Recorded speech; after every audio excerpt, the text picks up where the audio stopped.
Coffee.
Hello, one and all, my friends, to our D&D campaign that goes by the name of An Unlikely Tale, the culmination of a long-standing D&D 5th edition using a modified rule set, just a little splish splash of 3.5 in Pathfinder.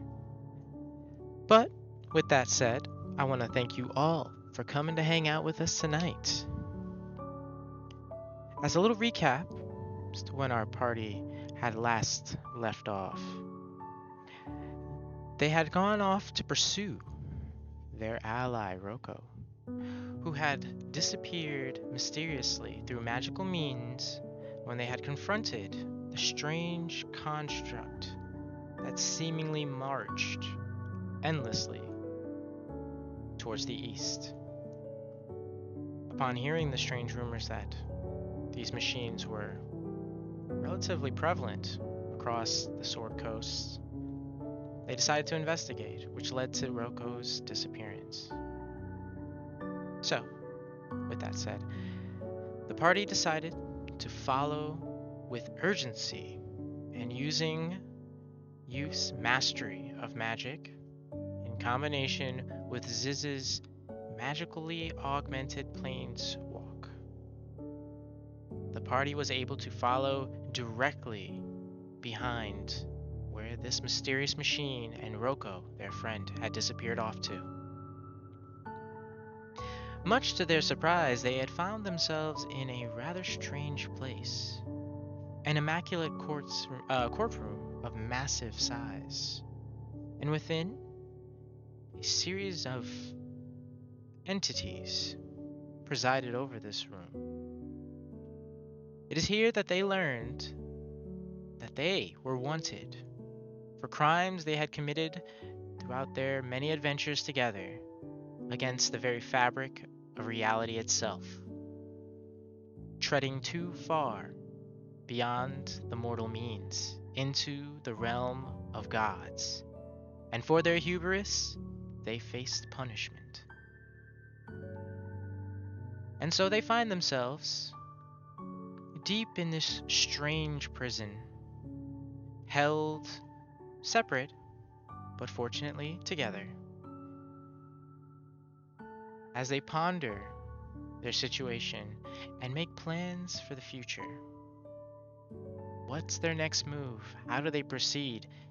And how do they tackle with the idea that they've pissed off a lot of really significant parties? So with that said, we're gonna bring our good friends into the mix because we can't have D&D without friends, am I right?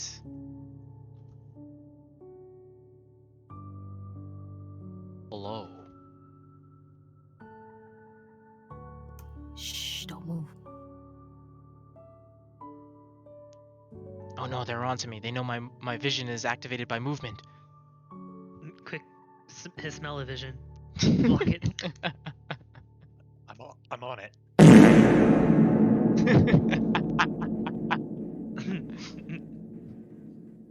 Well, good sir. Fuck you. We And how are you all guys going to doing? die. No. Ooh, woo. And there's nothing we can do about it. Please, no. Not the thoughts.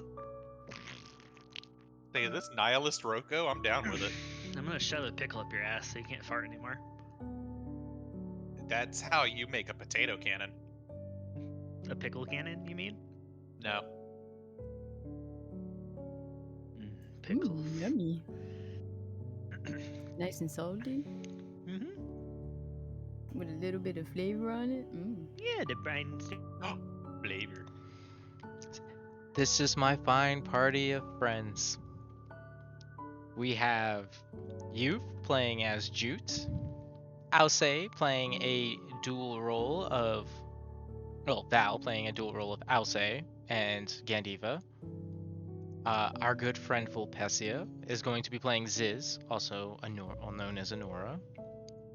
as you can see from Roll20. Mr. Change your name! Change it! don't even know how. How do you not? You know what? You're getting papao. You're gonna get papao. I right clicked and there's this button that says reconnect all. That seems like a great idea, right? I think it's under It's in your the settings. Yeah, it's in your settings. Oh. Yeah, You know what? Genghis. Personalization and display. You know what? Check that out. There we go. And we've got Remy, who was courteous enough to fix his name, playing Rocco.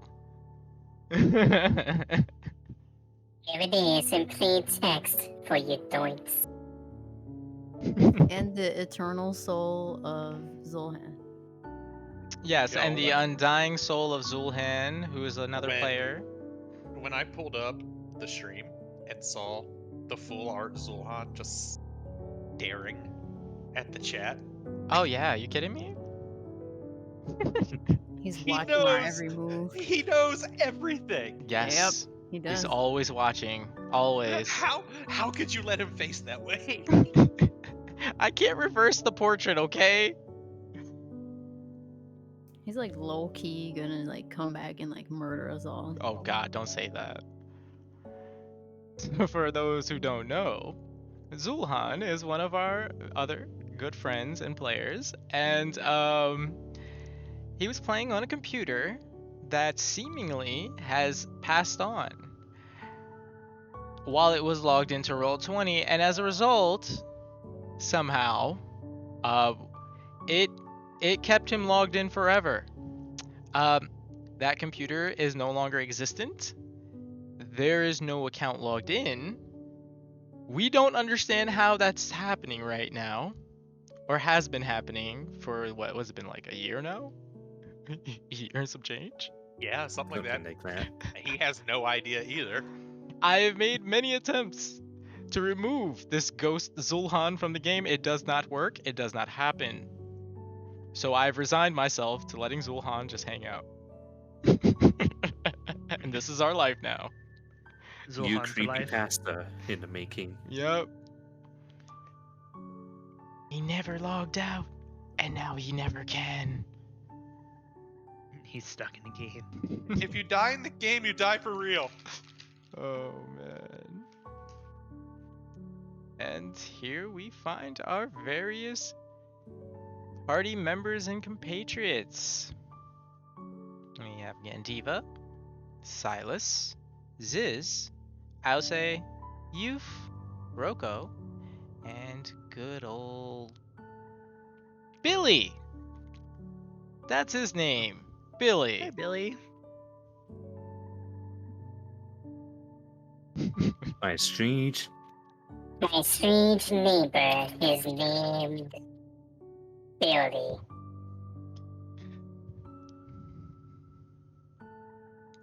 Imagine that.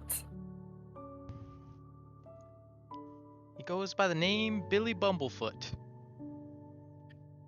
Which is, if his name is any indicator, that's why he's here right now. So then tell me, Billy, how did your feet happen to bumble into this precarious situation? Well, like I said, I accidentally stumbled through a door in front of the Mistress of Pain, and, well, I happened to have some merchandise, not directly of my personal ownership, and, well, I faced punishment. She put me here. For petty theft. That seems rather excessive. Well, you see, the problem isn't that I was stealing so much as who I was stealing from. But that's neither here nor there.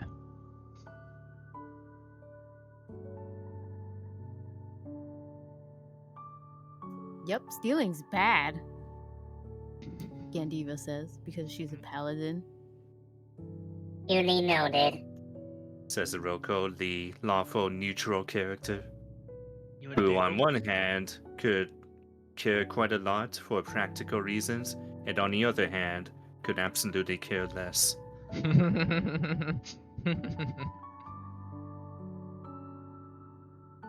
Such is the way of the mind of a scientist.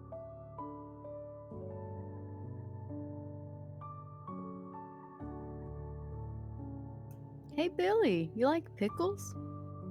Boy, anything that's better than that gruel they've been serving. I don't want it no more.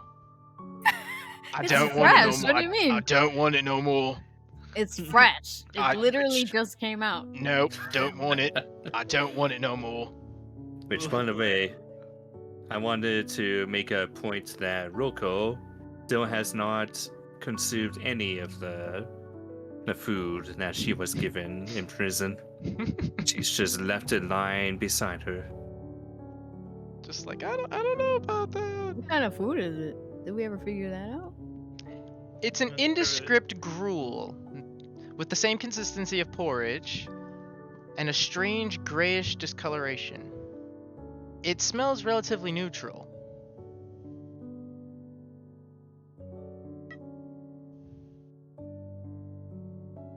Regardless, I am sure it is entirely poisonous to my biology. With a deft throw, Youth takes the pickle that she has just recently regurgitated from within and precision aims it through the bars, over Roko's head, through the bars on the opposite side of Roko's cell, only to hit Billy directly in the head with a wet squelching noise. What the hell'd you do that for? Eat up, pickle. I'm not eating that thing. Well, it's there if you want it. You It's really are fine. better off not eating it. They only get worse the longer they sit. Better eat it while it's warm. Billy proceeds to vomit violently onto the floor as he struggles to keep what little fortitude he has. Ah, Weak, Alcee says. Very, like, what is that? Cold, I guess? I don't know. Like deadpan. Yeah, like Sardonic. deadpan, like weak. Sardonic. That's a good word. Yeah, that's a good word.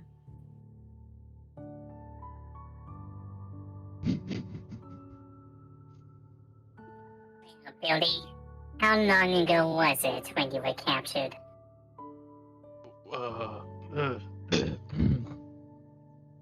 He picks up some of the gruel in the bowl and pours some into his mouth, swishes it around, and then spits it onto the floor. Ugh. That's better. Alright, well, that's a bit of a hard question. See, in Sigil there's no night or day. It's all just kind of weird twilight most of the time. And when you're inside, since there's no night or day, you don't really have a concept of when a day's passed. I could have been here for like a couple days, couple weeks, couple months. It all just kind of feels like one big blur at this point.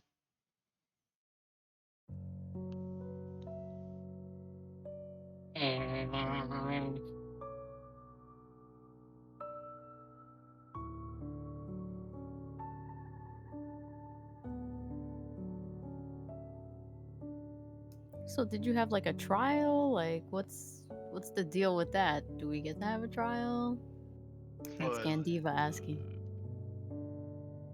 He looks to you like he's like, well, they usually do the hearing, then they do the trial, then they do the sentencing. Did you have a hearing yet? I'm not entirely sure. I'm just glad to hear that there's some type of justice system here. They literally walked me right in and decided I should go at the second. Without any justification for myself. That's a little uncharacteristic. You must have some, extenuating circumstance. Only they could explain that to me. That clarity would be most helpful.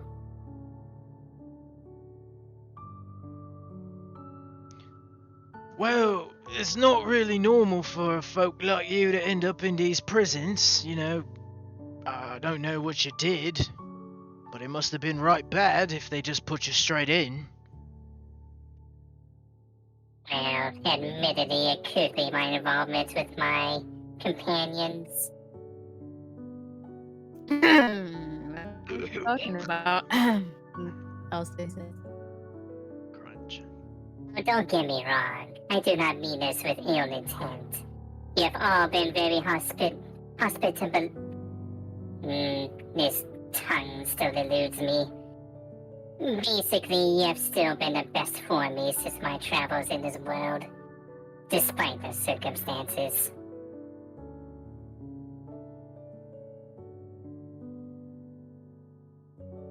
I love you too, Roko. I, it's not like those scenes make you feel better or anything. Silas is just sitting there face palming. Shaking his head and face palming.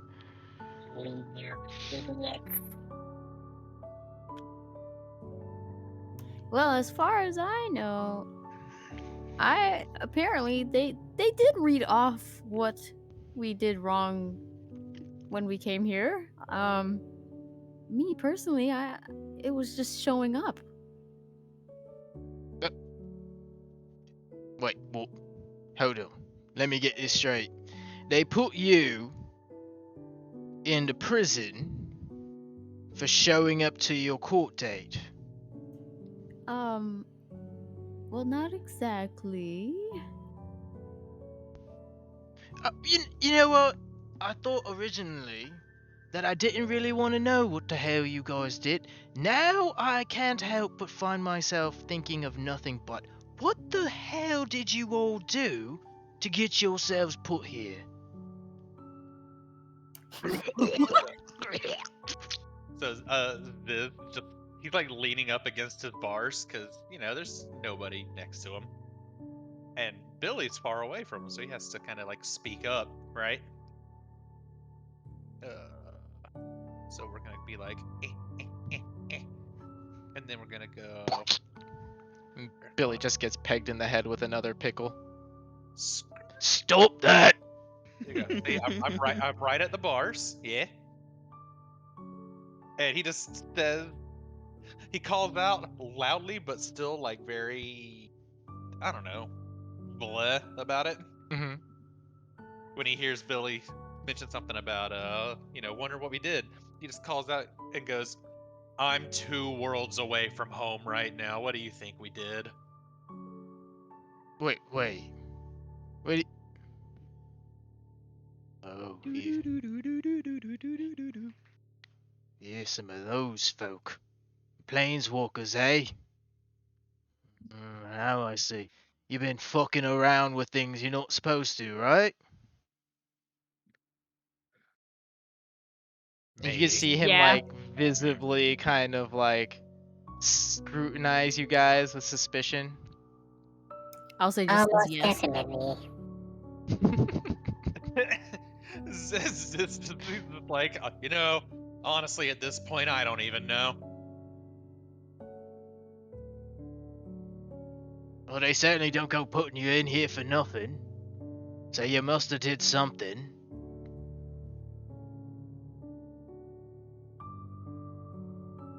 Look, everything I've screwed up, I think I've at least fixed. That being said, I really think it's in our best interest to not state it that way in front of the court. You will have to be clever with our words if we are to ensure our survival. Do we get lawyers? Like, how does this all work? I somehow severely doubt that. Youth's going to meditate. Oh. Gotcha. Okay. That said, um, regarding your question as to whether or not the party gets lawyers, Billy pipes up, "Nope, they usually have you represent yourselves." Oh. Yes. But yeah, as Youth kind of takes a moment, she sits down in a corner of her cell, crosses her legs, and begins to meditate. He's casting summon lawyer. Pickle vision.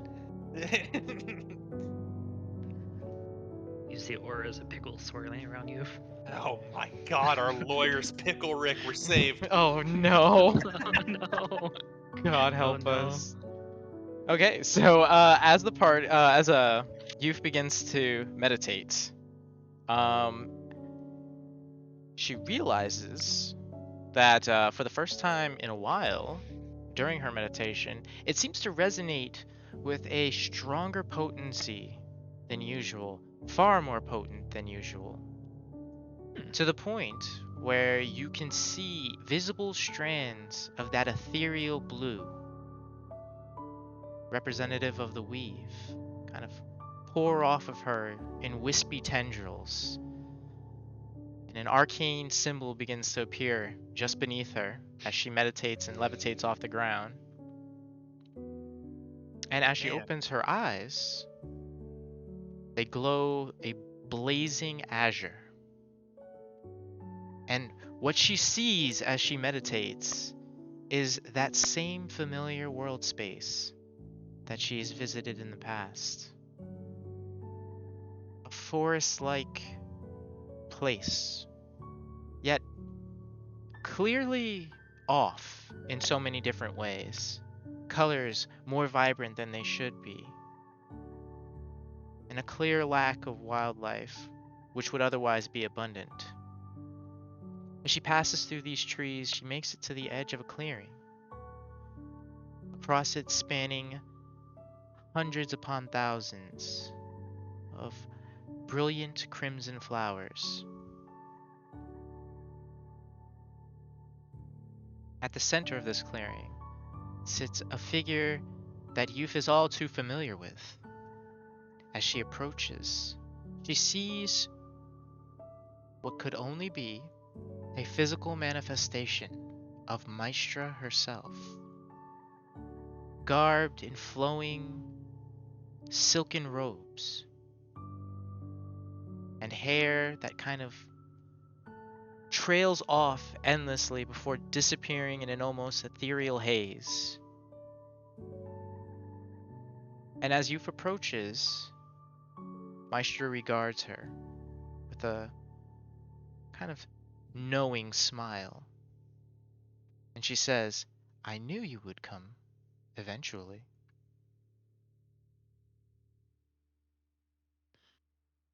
Hello, great maestra. I have come to seek your assistance, if I may. And for what I'm already aware. I've kept some things from you, Youth. You see, I knew what was coming. Far before it ever began. After all, the magic is my domain. And through these visions, I saw the catastrophe to come, knowing full well that we would need to begin mounting forces in a hope of ever surviving what was to come.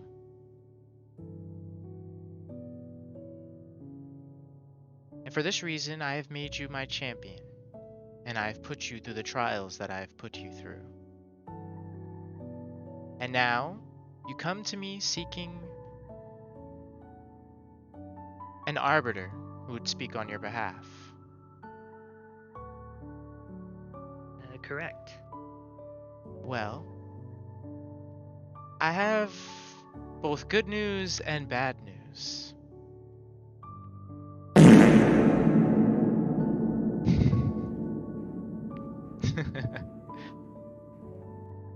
We'll talk about it. We'll talk about it. Sorry. But yeah. She says, God damn it, I lost my train of thought. You fucked up my mojo. Oh no! You fucked up my mojo. The good news and the bad news. Ah, yes, good news and bad news. The good news is that I will do this on your behalf.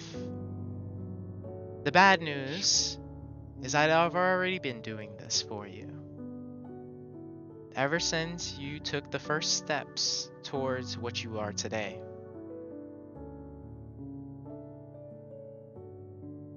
It's no simple task bringing back a plane from the Dread Plains. What your party did was far beyond anything to be expected of mortals. For 400 plus years, Strahd ruled over that dark and dismal place, and you brought that to an end. That drew the attention of more than one divine presence. Some for the better, others the worse.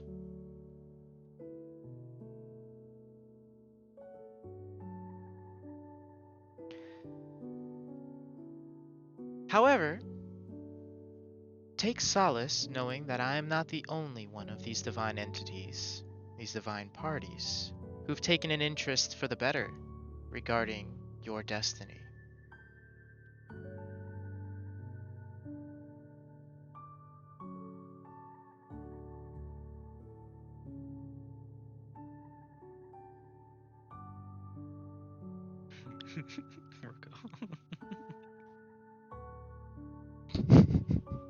Poor Roko is pouting in the corner.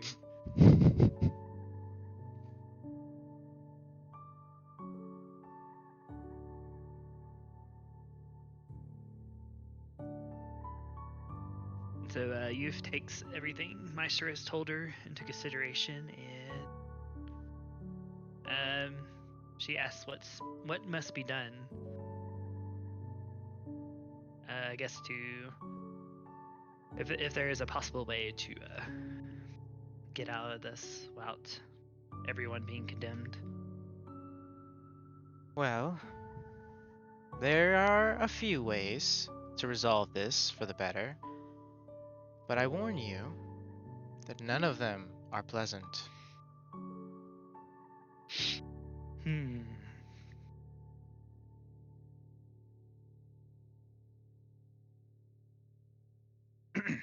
Well, I guess we must do what we must in order to continue our journey. Well, then the most simple way to proceed forward that I can recommend to you and your companions would be to pledge your allegiance to one of your parties of interest. In doing so, you would enter a contract of sorts with certain stipulations attached regarding whomever you choose to swear this allegiance to. Know that not all of these parties have your best interest in mind, and that you should choose warily who you decide to put that vested interest into.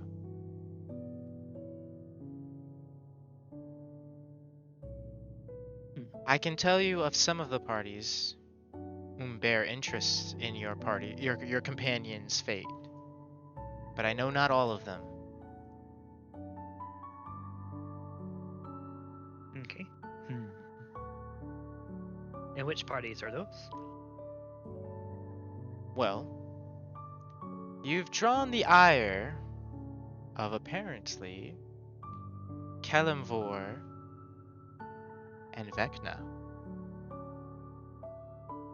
Oh. However, in direct opposition to their protests as to whether or not your punishments should be swift, is the Raven Queen. An interesting member, to say the least. Generally, she bears no interest in the behaviors and fates of humans, unless it involves their memories. For you to have drawn her attention, for her to leave the Shadowfell and to come here, you must have left quite the impression on her during your time in Barovia. Hmm.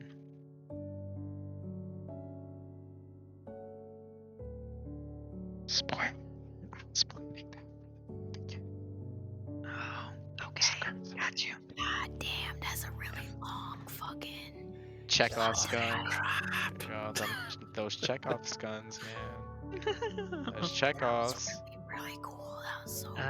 But what if I want to? So, what if I just want to swear my allegiance to Maestra?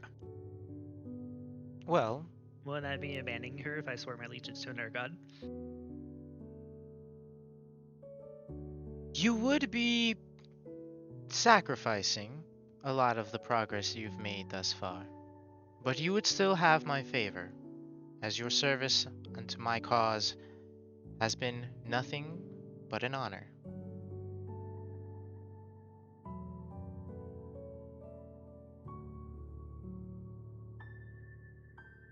Hmm.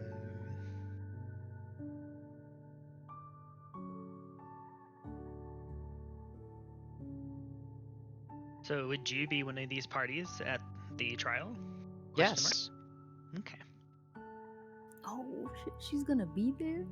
well, she did say she was she was one of your petitioning parties.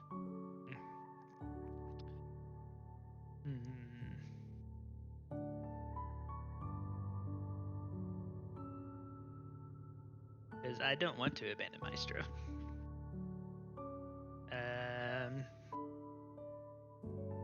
hmm.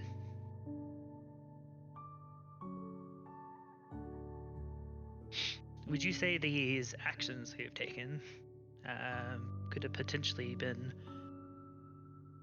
our ways of trying to protect the weave?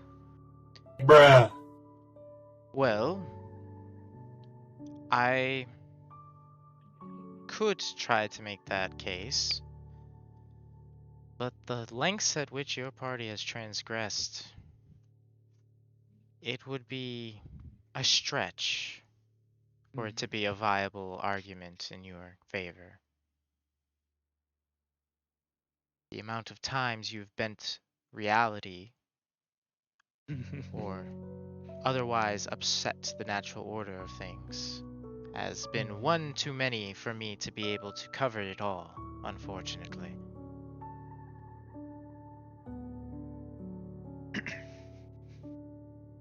But in the end, it always was to protect someone or something,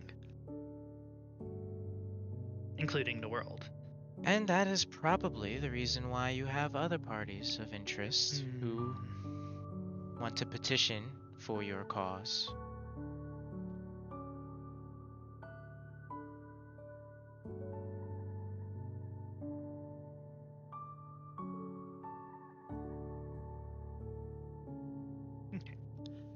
Well,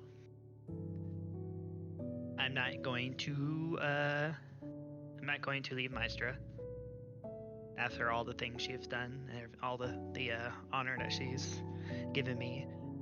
So I'm going to see if she would be our patron, if she's okay with it.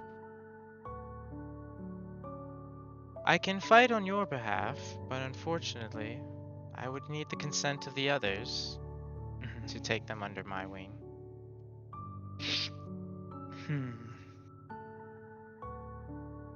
Okay. Let me discuss this with the others and see what they think. And then we shall figure out what to do from there. We won't be able to speak again until the trial, unfortunately. Okay. Well, we shall see what happens then. I wish you luck, heroes. Thank you, Great Maestra, for everything. And slowly, the pocket space from which you communed with Maestra dematerializes into dozens of crimson petals, and the azure glow of your eyes slowly dissipates as the world around you comes into focus, and you find yourself once again in the ambient glow of the prison cell, surrounded by your friends. And all the pickles that you puked up. Yeah, for some reason, pickles are just pouring out of me. And then Maestra dropped the fart reverb.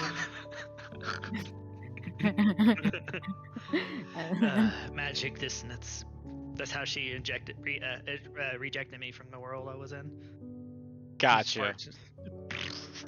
Bet. Bet. Absolutely. Seems legit. Yep. She just farted you out of the realm. I wonder what her Just rolled farts up, smell but like. from the other end. Yep, Mhm. exactly. So you will get everyone's attention. She explains that she was talking to Maestra, and there are other deities here that we can use as patriots as favor for our trial. But we need to choose which deity we wish to have as our sovereign, I guess you can say. Sorry if I wasn't clear about that. You will each get a choice. Yes. You will each Okay. get a choice. Now enlighten me. Yes, there'll be 4 different parties, right? Oh no, there's more than Or 4. four that we know of. There's the Raven Queen, Maestra. There is Kelemvor and Vecna. Hey, yo, I'll say would love to have Raven Queen support. You've says that she's always followed Maestra, and she would not be where she's at right now at Maestra, so she is going to follow Maestra. Silas snidely remarks, "Oh, so they wish to collar us because they fear us." I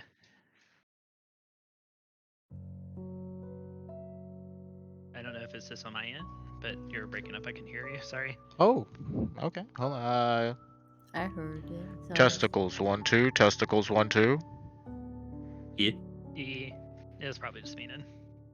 But yeah, Silas snidely remarks, "Oh, so now they want to collar us because they're afraid of us." I wouldn't say afraid, but at this moment, it feels like we should gather one of their favors to try to get out of this as cleanly as possible.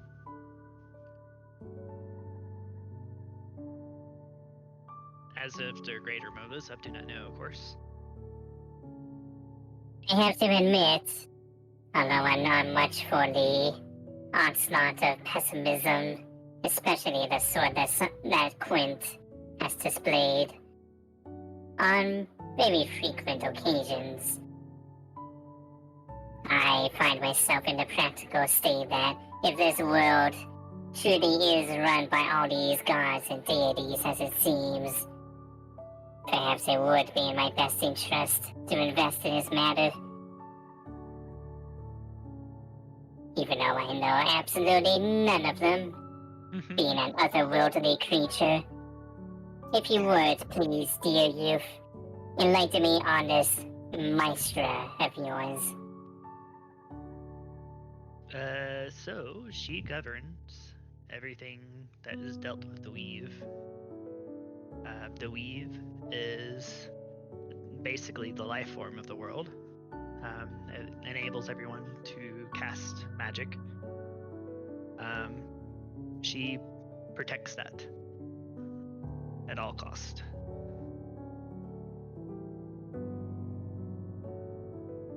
All four of Roko's ears perk up upon these words. So what you're telling me is she supports the very powers that this world runs by. Correct. Perhaps there could be Have you- mutual interest. Have you heard of Karthus' folly? No. DM, insert knowledge. I only know a little bit of it. So, Bits and pieces. long ago, during, I believe, the end of the First Era, at the height of an empire known as the Neretheres, an super advanced civilization that utilized magic to make hyper advanced technology. One of the members of this advanced civilization, known as Karsus, sought to not just conquer magic and the mortal coil, he sought to conquer divinity. And utilizing magic, ancient and untempered, he forged a ritual that would allow him to take the seat of God from Mystara, the current incarnation of Maestra at the time. In performing this ritual, however, he made the largest mistake he could have ever possibly made and inflict untold damage on the world. Because when he activated this ritual, he had inadvertently slain the goddess of magic when he had taken her place. And in that instance, that one singular instance, magic went wild.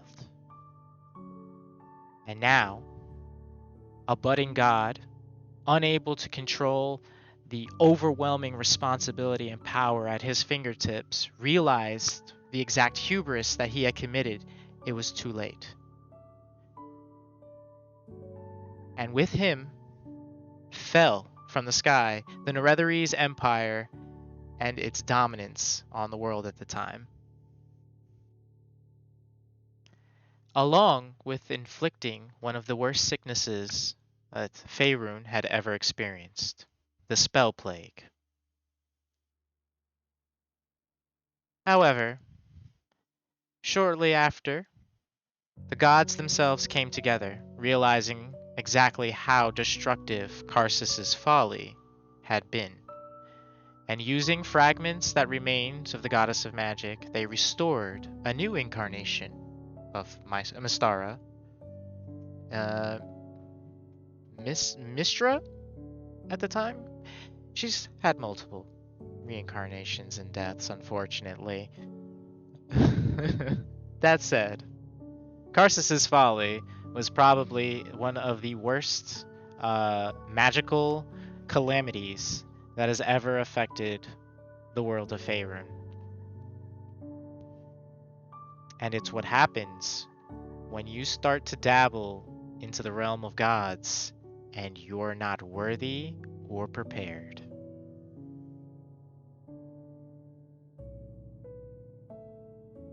Knowledge dump. Yeah, that's what she protects.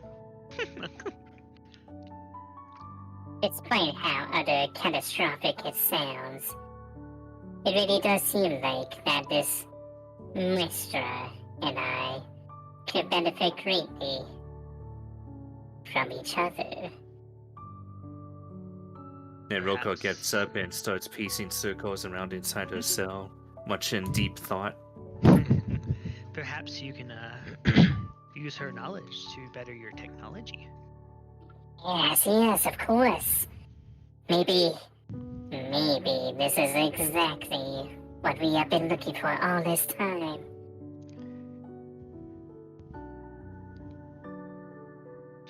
But she does have her limits. Oh, of course, everything does. It's just a matter of increasing the capacity. Such is the way of science. Billy's just sitting there, mouth agape, as he listens to all of the things that the party has discussed amongst themselves, and is like, "Oh, God, you're them adventuring types, aren't ya?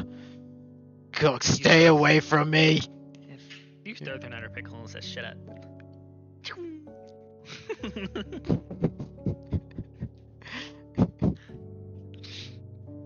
You're like, everywhere your type go, bad things happen.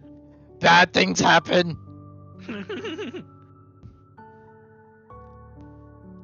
But yeah, You don't even know us. Youth looks to Silas and is like, I know you haven't had the greatest time with the gods, but it seems like we really do need their favor at this time. Silas just kind of stares daggers, doesn't really say anything. Arms folded across his chest, kind of like a pouting child. Meister's dice? Question mark. But we have to be reasonable here, and even I realize this, despite my aversion of magic All I'm and saying, anything to do with it. all I'm saying is don't be surprised when you're suddenly missing an arm. Oh shit, yeah. Yeah. So what is your thoughts on the Raven Queen, mister? Oh, damn, you hit a sore spot. You went straight for it. Damn. And the bar that Silas has in his gauntleted hand just gets crushed underneath his grip. It's like, Oops. I'm not quite fond of her, if you hadn't Exactly. noticed. I understand. So, the Raven Queen is not one of the ones we are going to talk to. Surely she doesn't like you.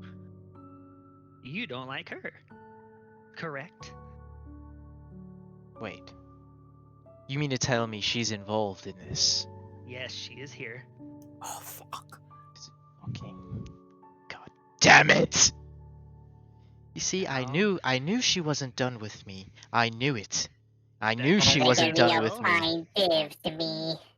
Vecna is here as well. I don't remember the third person or fourth person. I can't remember Rain. Oh, I remember the other one. Kalimvor? Did I spell that right? I don't think I did. Kelimvor. Kelimvor. Kalimvor. Spelt with a K. War. Kellenvor. Not with the K. For me. Karenvor. No, with a K. With a K. Oh. Yeah. And then Kelimvor with a K. also- You Could also you spell these said, names out on Discord, please? I gotcha. Thanks. Excuse me, I'm so sorry. You good? You also said Ogma was one, didn't you? No, Vecna. Vecna. Vecna, Kelimvor, the Raven Queen, and Maestra are 4 of the interested parties that you are aware of. However, she alluded that there were more. I don't know where I got Ogma from. That's weird. Gandiva has no freaking clue. She's just sitting there like, oh, well, I don't know any of these people, so I'll just go with the one that you likes. I know Vecna and the Raven Queen don't get along. I just don't know. I don't remember. I just remember they're opposites. They hate each other. You and I are in a neutral position on this, Gandiva. The best you can do is simply open your mind to the possibilities.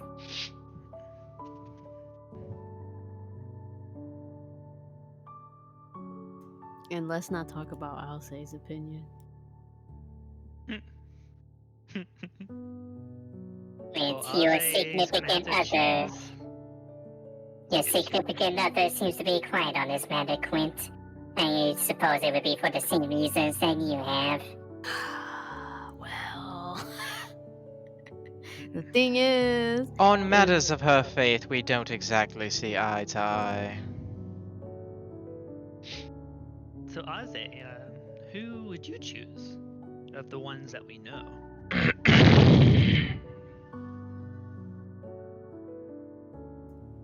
well, Oh God, I know. mean, the Raven Queen has been kind of my go-to for a very long time. So now I'm very conflicted. I mean, you could go with Raven Queen if you think it would be better in your favor. Yeah, like what if I go with Maestra and like she takes it personally and rips my arm off? Well, such matter Well. can be easily fixed with cybernetics.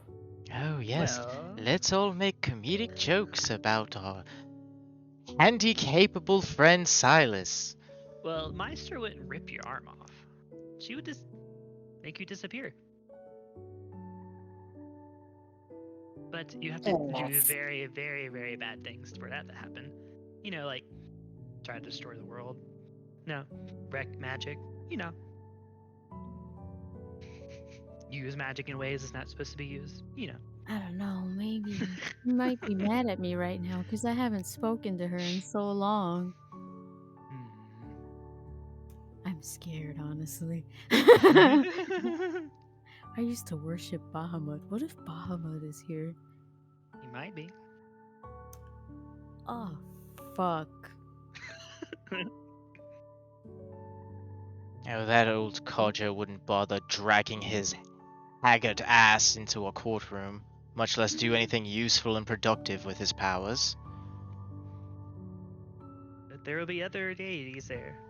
These are only Well- these only 4 I know of, so you can find somebody else that you like. There was that one time where he just showed up as an old man and then wanted us to beat his ass. Like, that was really weird.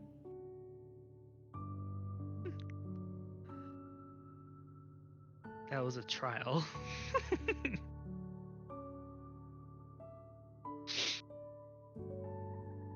But yes, Maestro told me to for us to it'd be our best interest to possibly find a deity, and they can help us with our trial. Don't know if it's going to be good or bad, but it's all we got right now.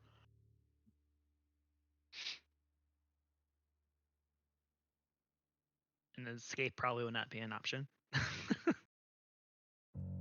Oh, are you kidding me? Uh. I've already planned our escape plan. And you see Silas place his hand over the gauntlet.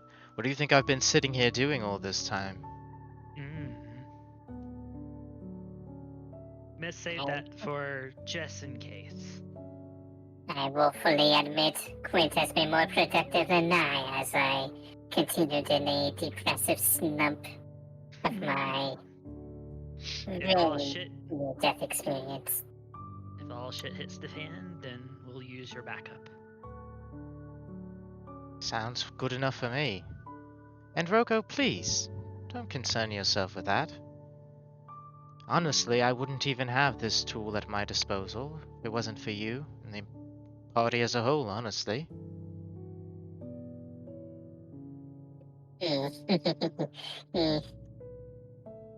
She kind of coyly revels in a mild amount of praise, scratching at her chin. But with that said, friends, he points to the 3 gems on the gauntlet. Time stop, plane shift. That's all I can offer for right now. So, use it wisely.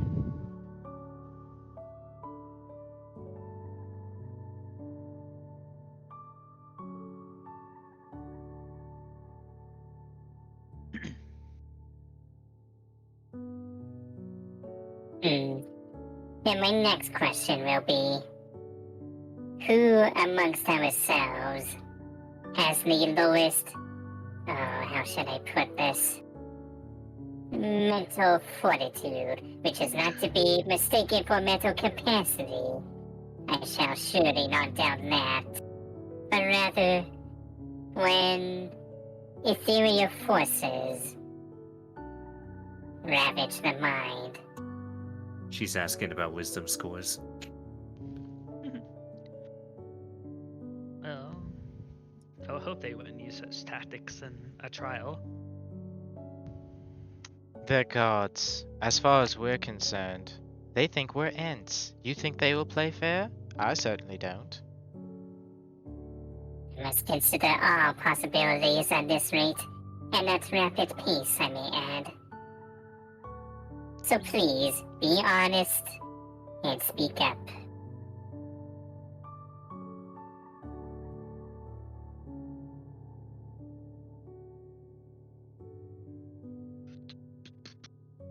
This silence is very telling. I thought it was universally understood that I have the observational capacities of a potato. True. Very well, Quint, especially since you are the cornerstone of our plan. You and I shall fortify ourselves within Intellect Fortress. And oops, I Mind forgot Palace. to do the. What's there it is.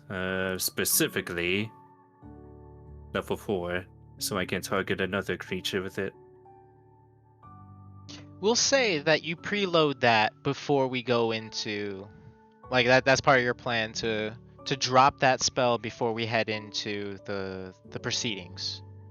Yes. Okay. Because for what it's worth, it's still like the middle of, like, technically the middle of the night, and your trial is the next day. So I thought it was sooner. Oops. now you got 20. You pretty much had like 24 hours. Righto. Yeah. Which is Roko, exit the Mind Fortress. Brain Fortress. Wait, Yes. Oh what no, about, the Mind Palace. That's what it is. The Mind what Palace. about you? What about you, Blue Boy? What you gonna do? I'm going to answer their questions. An effective strategy, to say the least.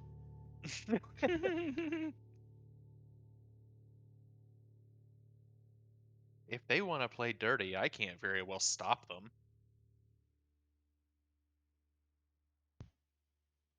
Taking fate upon your own hands. Admirable, to say the least. Foolish, mayhaps, but I consider thee respected nonetheless.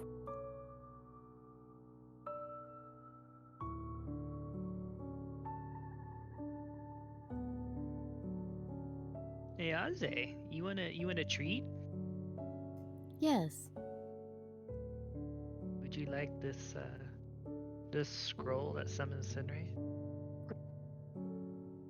Whoa. Oh, no.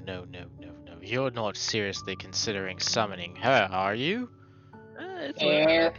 one of our backup plans. Oh, God. I feel like Aze would be Yeah, I'll the take best it. candidate to benefit from Sinri. We'll see what happens if I use it or not. I don't know. I'm still conflicted. Really conflicted. I don't know.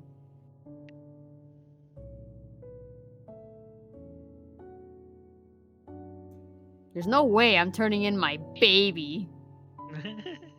Baby. That's one of the things you're gonna have to discuss. Your baby. Yeah, it'll be a cold day in hell before I hand over our son. That goes without saying. All the more reason for us to get back to Barovia so that we can protect the others and fill them in on what's going on.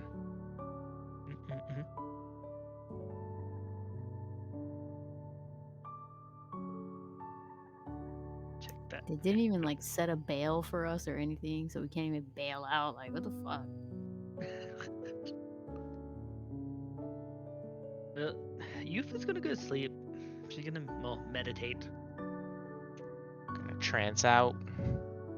Yeah, I just realized you're right. Where can we pick up our bail bonds? This is bullshit.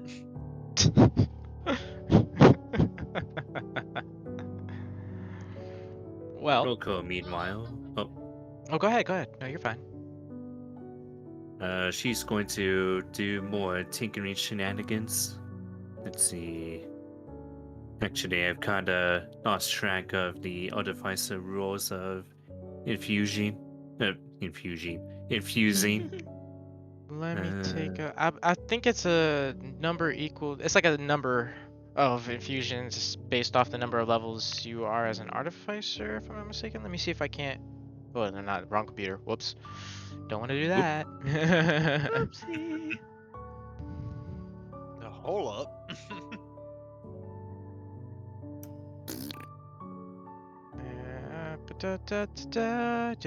Okay, it is based on my level, so let I'm me. gonna go pee pee. Hold on. Yeah, it's like a Yeah, table, if I'm not mistaken. Yeah, I'm gonna look Yeah. that up. Gotcha. Perfect.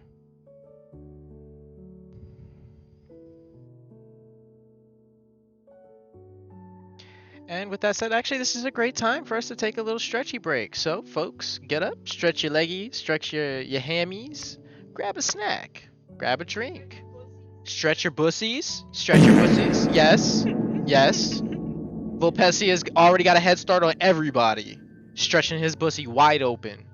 Okay? that one So, yeah, we'll be back shortly.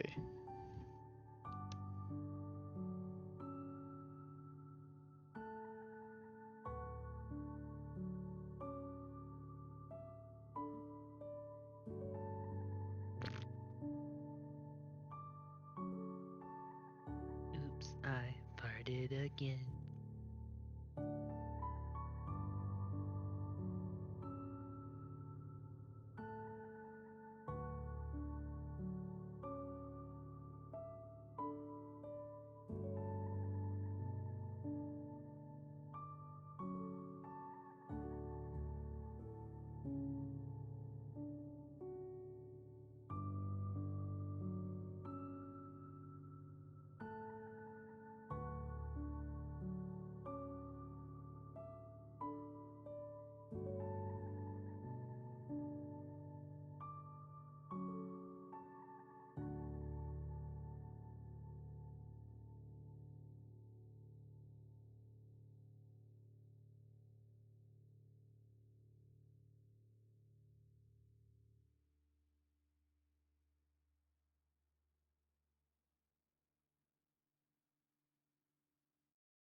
Multiple pop sounds. Pop. Pop. Those are pretty good pop sounds. It was. Oh my god, Abawak.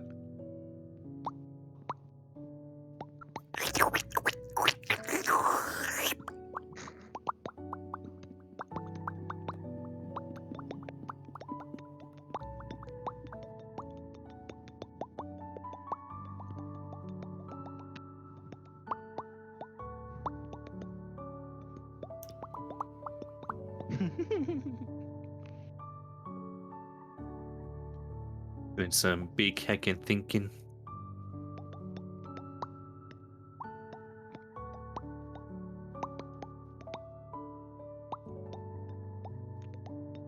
And we're back.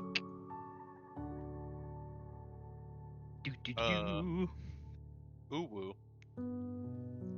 How about everybody? Everybody back? Yeah. Perfect. Maybe. Oh She shit. left. Okay. So, You've decided that she's going to meditate for the remainder of the night. Correct. And how about everyone else? Gandiva's gonna masturbate furiously in the corner. Okay, I guess that's what she's And she's holding up holding up a picture of Sunray. What the fuck? Okay. Gandiva? Gandiva doing that? Maybe I'll save. Okay. Gandiva's just like, I guess she's like, she smells Silas and just like starts Oh. rubbing it out furiously. Oh, okay. Wow. All right. Yep. Live exposed live on main. Horny on main. Yep. That's a thing. Okay, cool. So, how about everybody else? Gandiva, please, I'm trying to concentrate. Roko is gonna do some tinkering. First of all, this one, radiant damage, please. Thanks. Just Just a gut feeling, considering. All right. Yep. Yep. Radiant infusion, making you resistant to radiant dip. Yep. All right. Cool. Yeah. That's a thing. Yep. Val got me all flustered now. Okay. So, how about everybody else? good, good. Double uwu. It's a oh whoa at this point. Oh no. Uh-oh. This is just gonna, like, he's just gonna go to sleep, honestly. He's tired. Gotcha. All And right. Then, I guess they'll just have mage armor ready before we go in. Prepped up. So we got Roko prepping up Intellect Fortress before we pop in, and Ziz will be prepping up his mage armor. Got you. Okay, so if you're gonna go to sleep, go ahead and restore yourself with a full rest. Da, da, da, da. Already did. Yep, good. What's Aose doing? I guess. Does she need to sleep? I don't know. She doesn't require sleep, but if you want to take a long rest, you can. Yeah, she's just gonna chill, take that long rest. After Gandiva finishes masturbating, she will also take a rest. You know, that's what happens after you masturbate furiously. You take a nap. All right, cool. Okay, that's yep. Also, post nut clarity is really good for this situation. Oh wow. I'm going to do something strange. I'm going to force a very strange thing on Roko here. A strap-on dildo? No, Damn. not of that nature. But that was strange. It is true. But I'm thinking more characteristically. I should really write this as one of her flaws at this rate, where she just cannot stop thinking of inevitable situations. So I'm going to roll an wisdom saving throw to see if she can get even just a smidgen of sleep or not. Oh, okay. Yeah, no, yeah. Tackling So- with the overwhelming existential crisis that lays bare before Roko, far outside the realm of anything that she's dealt with thus far, she's having a hard time getting rest. Go ahead and roll that wisdom save. And I would say that you failed at a DC 16. Alright. You'll get no sleep. Roko's all curled up in a corner, but she's all like twitching, like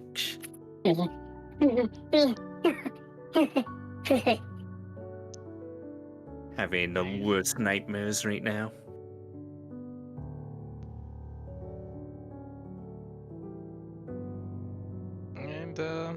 Silas Poor is Roko. yeah.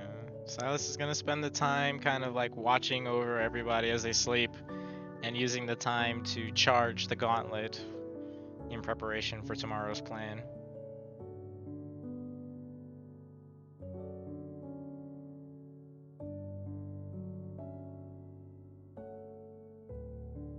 Nice.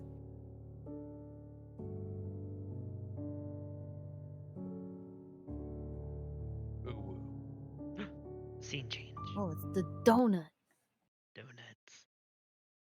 Delicious. Not holes where they fill it with cream. Yeah. That's how they put the cream inside of it. Yeah.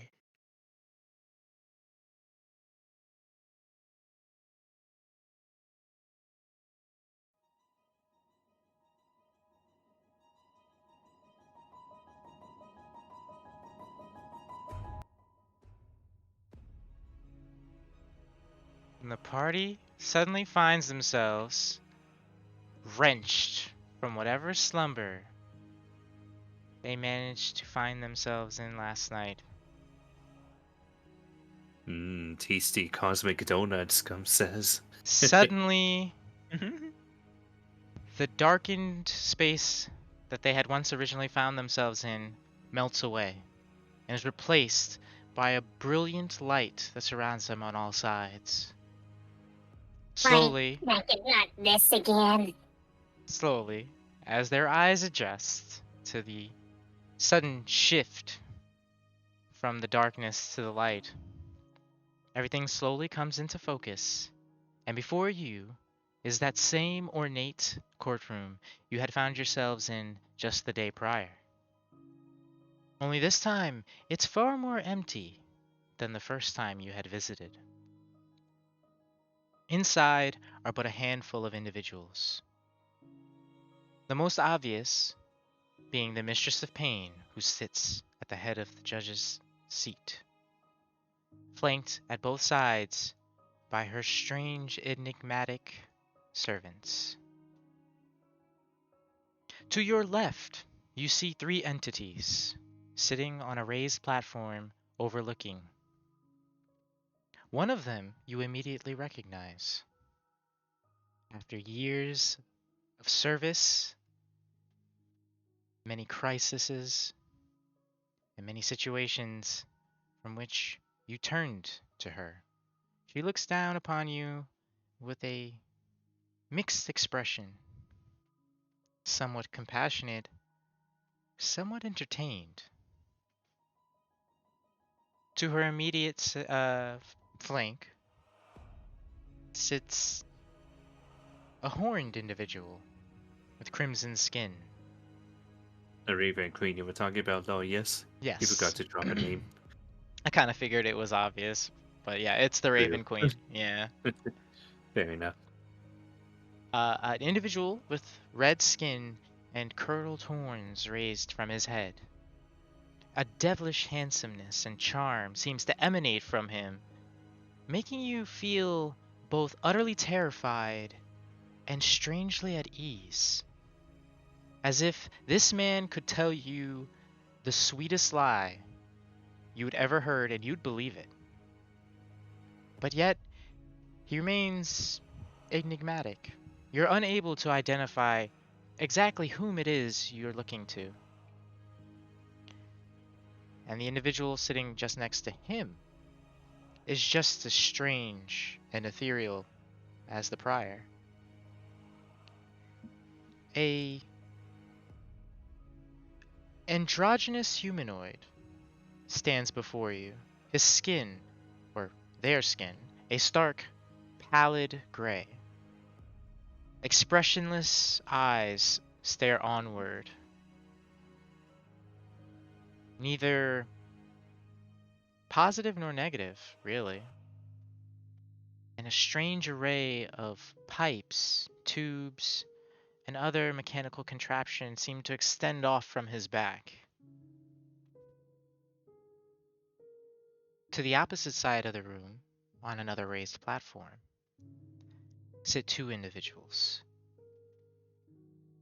One you immediately recognize mostly because the many various motif and artistry you had seen during your time in Barovia.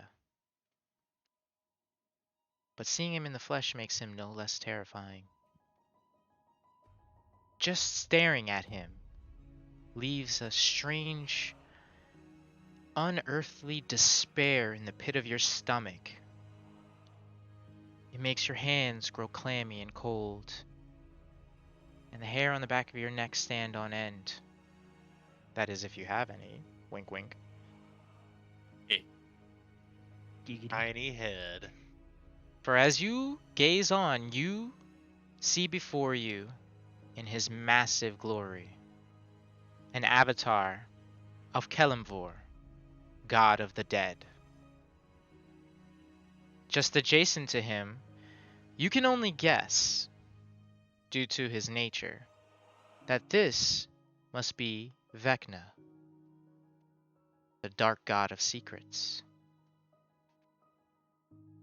Just behind you, on some of the benches, the front row of the courtroom, sit 4 more individuals. One you immediately recognize to be Maestra, who returns a warm, encouraging smile towards the party as they look on, kind of still confused. Sitting next to her is an elderly man, garbed in gray robes, carrying a stick. Upon this stick sits a cage, and in this cage is a collection of canaries. And something about this vaguely jogs a memory, a recollection, and if you roll history, you can recall, if it's something you were there for. Hmm.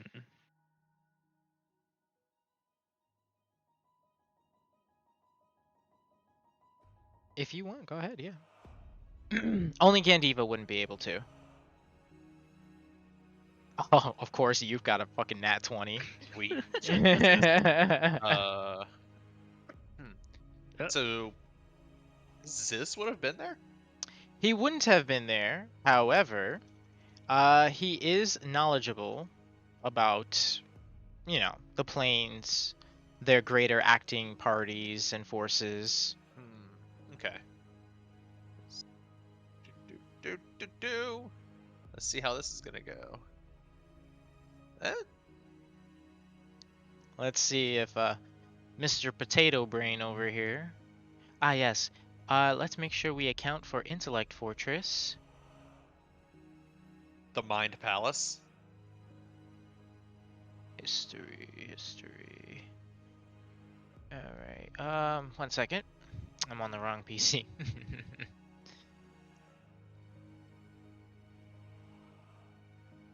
So does the Mind Palace, does it give you advantage on, is it saving throws or is it Saving all rolls out throws. of those? Okay, I was It's gonna just say, saving throws. Yeah. if it was all rolls, oh my god. Let's see, history for Silas. 12. Sounds about right. The way that everything but the number popped up, and then 5 seconds later, it's like a game show, and it's like, hey, check this out. It's not great. All right. So, Alce and Youth immediately recognize this elderly man from a previous encounter. Oh, so many years ago. When Barovia was still new to the prime material again, and freshly liberated from Strahd's rule. During a trip to the far-off village of Krezik, they crossed paths with this elderly man. And before him, he presented a challenge. A challenge that eventually appears to have paid off. As before you sits Bahamut, transformed into an avatar from which you are personally familiar with.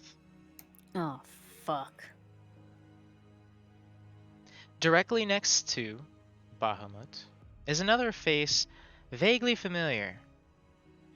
And due to the few times that you've crossed paths with this force, you can't quite recall exactly who it is you look upon. You are welcome to roll history again if you want to try to recall who this is. Ause and Youth, as well as Roko actually, can roll on this. Ready? You were there. In that case, Yeah, she doesn't remember anything. Not bad at Yeah. all. I don't think I caught it. Did I pass the roll? Yes, and you recall him as one of the various avatars of Bahamut, mentioned through the various readings you've gone over on your many adventures working for the Izzet League and their various interests.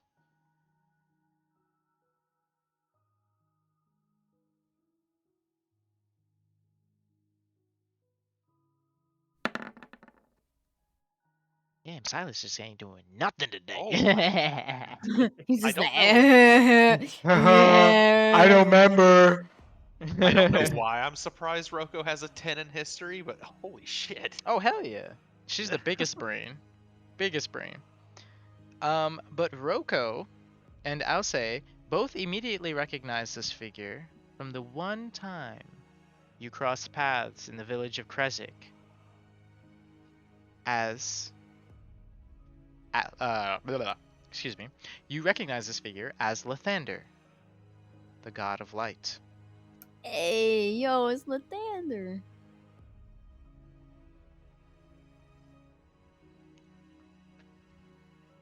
And He's a pretty cool guy. the last entity, however, you're unfamiliar with. But the way she looks at you, bearing what can only be the most personal of grudges. If looks could kill, hers would smite you where they stand. Milk. This woman, with unearthly beauty, sits with two black horns raised from her crown of crimson hair. Her complexion an alabaster white, and she's dressed in crimson and black robes with gilded fray. Something about this appears familiar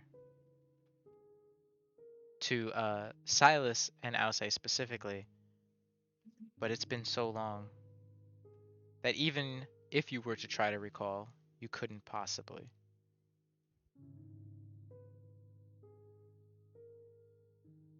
And here the party finds themselves, sitting atop the platform from which they just found themselves yesterday, facing down a collection of divine entities, all whom bear various motivations and self-interests.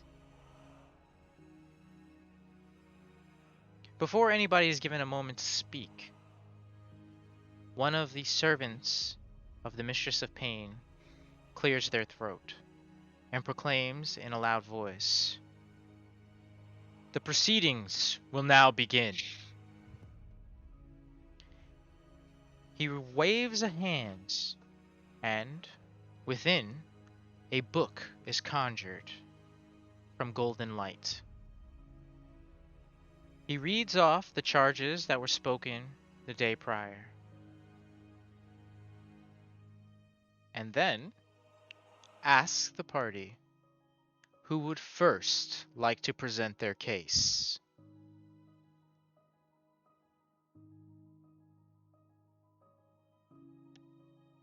Do you want to let the dice gods decide? I'm open to this. You can all pick a selective number and roll a d6. Whatever the Six. d6 comes up to is who goes first. Roko 4. has 6. Youth has 4. Uh, 3 5, I for guess. Gandiva or Youth? What? Gandiva or I'll say, sorry. 3 for Gandiva, and I'll choose whatever is left over for Alze. So Silas will be 1, I'll say will be 2, Gandiva will be 3, Youth will be 4, Ziz will be 5, Roko will be 6. Okay. Let's let's do it roll like that. ourselves a d6 and see who goes first. I'll say, oh. Oh, I had a feeling it would be Alze first. Oh my god. Man. There was a 1 in 6 chance of me getting I think fucked. hers is going to be the hardest. Oh, it's All gonna right. be a tough one. Okay, all right. Give me a second. I gotta go over some quick notes, and I'm gonna take a quick pee-pee break, and then we're gonna continue. Okay? Okay, BP. Fuck. Would you like to save your game before the trial? Yes? Can I save before I start? Like, what the fuck? You can save. Damn, he said no. Josh you can said no. You I can heard it. save, but if you save, it'll be overwritten anyways. Fuck, no Yeah. save point. Yep.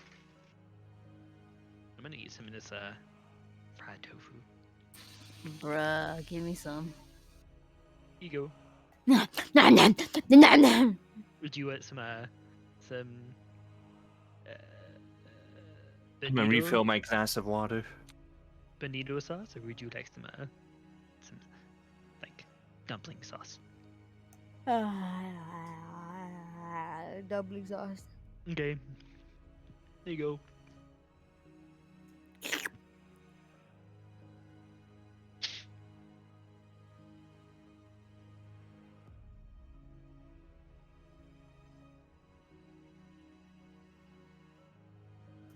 Cute little kitty. Eat the pretty kitty. I might just eat him, I don't know. He's looking very tasty right now. Do it, I bet you won't. Oh yeah? Mm-hmm. Come here, little fucker! Oh no! Sure, run. He don't even care. It's not fun if you don't care, right? Yeah. I got him a new toy. And it's like a thingy where it's like a little stupid butterfly and it moves. And he go crazy. He wanna slap it and jump on it. I gotta take a video of him playing with it.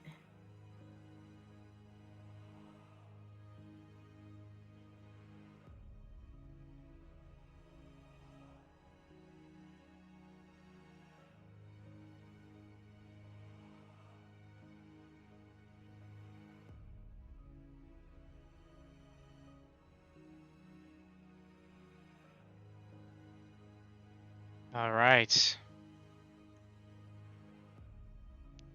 So, I have returned. here we go. We ready? Eat. Sure. I'll say steps forward. And as she does so, the servant of the Mistress of Pain closes the book and looks to her and says, "You will now be given an opportunity to plead your case. Why did you find it acceptable to perform the crimes against life that you have perpetrated? The experimentation of necromancy on the living and the dead, as well as dabbling in profane magics and obtaining this state of lichdom that you find yourself in."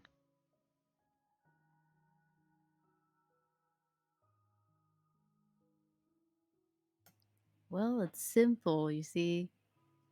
They say the longer you spend in Barovia, the more you lose your mind. And I really think my time in Barovia really changed me. For the better or the worse, I don't know. But it made me very afraid of death. And I don't ever plan on dying. You hear a deep, guttural growl come from the avatar of Kalimvor as he looks on at you with disgust and contempt. Vecna, however, while bearing no ill will outwardly, the gaze at which he sets upon you makes every fiber of your being scream in disgust. It's the look of greed and envy practically radiate from his single poignant eye. Elsie just tries her best to ignore all the eyes on her.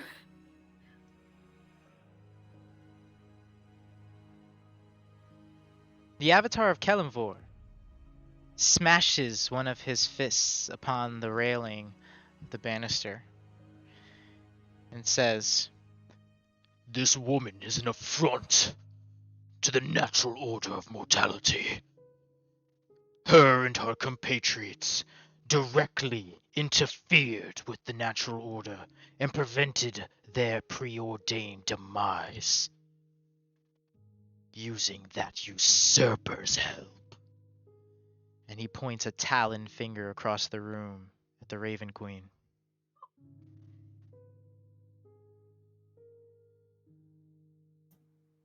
Well, that got personal really quick. Lathander sits up from his seat and speaks in a soft and gentle tone.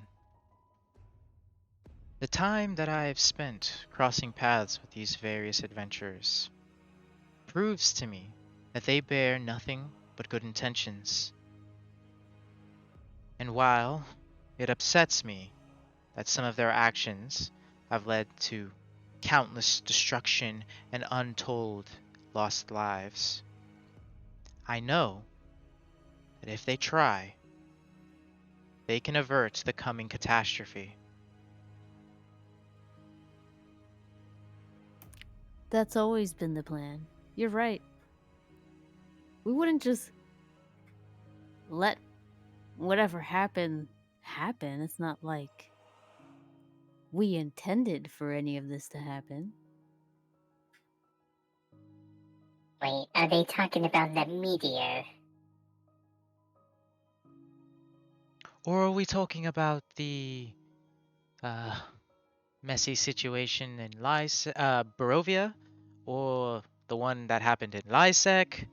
Or the one that happened in Riverwood?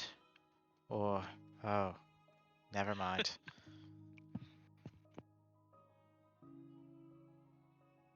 Well, when you put it that way, Quint, yes, there were many sins that have occurred from this group, aren't there? Great. We took responsibility for what happened in all of those places. We made Barovia a great place to live in after we defeated Strahd. So, I don't know, I feel like we haven't been really given a full chance to show what we're capable of.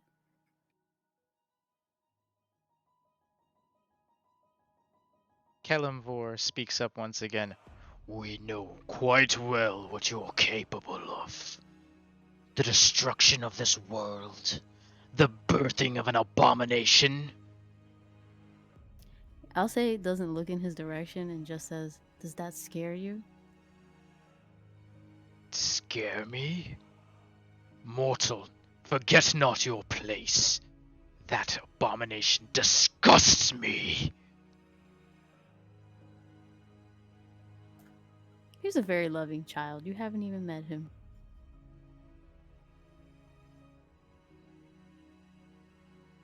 The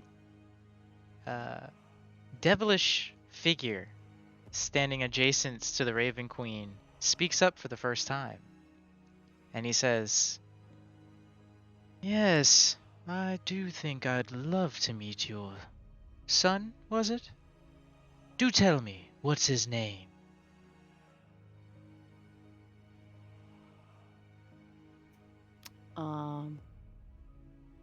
Usually they don't like have to say the names of minors in trials. I think that's not really something you do in court. We usually redact the names of children, don't we? Right? The man simply smiles coyly, but you can see a glint of something in his eye.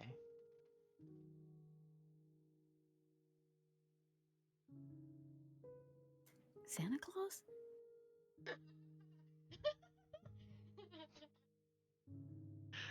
What?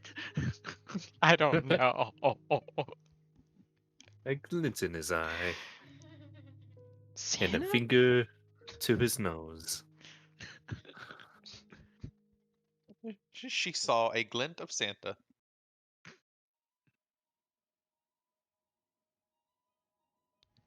The androgynous mechanical figure who sits adjacent to the devilish man then speaks up as well. Their voice, however, a cascade of overlapping voices, like the chorus of hundreds speaking all at once in unison. Ooh, like my favorite character from Hades, Chaos. It's funny you say that because this character is pretty much the exact opposite of Chaos. This entity speaks in their strange, chorus-like voice and says, "The fundamental balance of the world needs to be restored. This is the actual natural order of things. And the reality is that if they fail, or we condemn them, we cut off the only logical solution to solving this issue and restoring the order."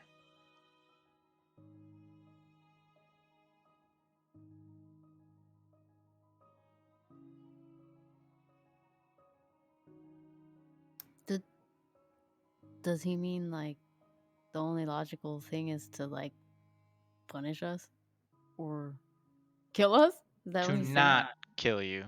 Oh, to not kill us. It's logical not to kill you, and to instead use you as the means to fix the solution, to create a Yes, solution. man. Yeah. Yes, what he said. Also, If can we call like on somebody we want from the jury, I guess? The servant opposite of the one who had originally spoken on behalf of the Mistress of Pain speaks up and says, "You will be given an opportunity to call a witness who can speak on your behalf. However, you will only have one witness to call upon, so choose wisely. Cool, got it. Regarding the affront that you have committed, regarding the necromantic profanity that you have dabbled in, what do you have to say for yourself?"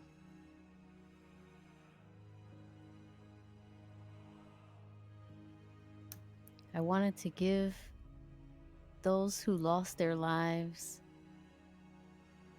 a purpose beyond the grave, because I think that they were taken away unjustly or too early or whatever the case may be. I just wanted to give them a purpose.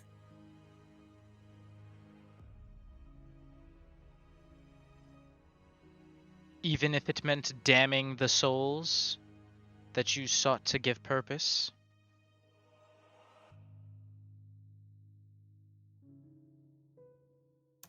I figured I could protect them from that fate. And what evidence do you have to support this?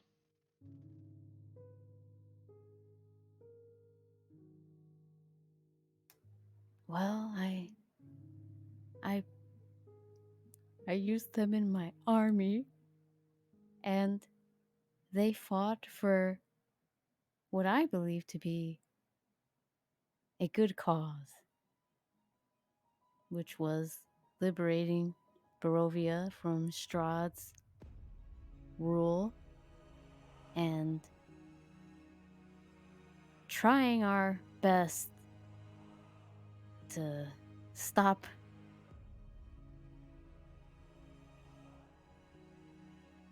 bad people. I was trying to think of like a fancy word, but my brain pooped.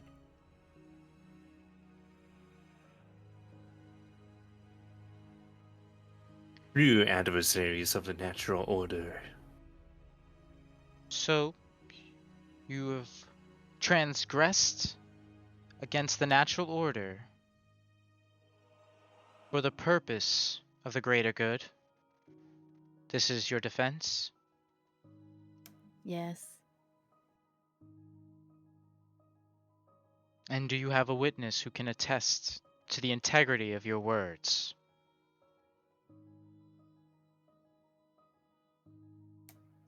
She kind of like points at the Raven Queen. And as she does so, the Raven Queen steps forward. Fuck. The Raven Queen smiles at Aose, but it's not something warm. And you can't help but question what that smile really means underneath. Oh yeah, this fucking bitch. But she does speak up, and she says, I can attest to this mortal's will. She has served me loyally since her time in Barovia. She has done all that has been asked of her, and seeks not personal gain. I've had plenty of time to comb over the deeper inner workings of her soul and memories. And this creature is just as simple as she presents herself to be. But she is an adequate tool. And so, I would offer my patronage and support in regards to her innocence. However, this comes with stipulations, of course, she says as she smiles almost unnaturally wide. This is the first time you've seen the Raven Queen look like this, and something about it just doesn't sit right with you. All the years of service, you've never felt her gaze on you like this. And all it does is it makes your instincts scream, as if you are under the scrutinous eye of a predator, waiting to pounce on their prey at just the right time.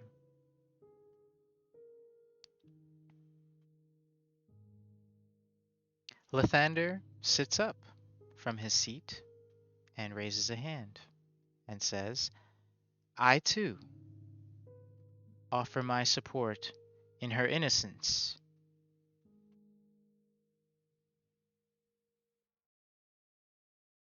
The original servant who spoke on behalf of the Mistress of Pain speaks once again and says, "Is there yet another party who would speak on behalf of the plaintiff?"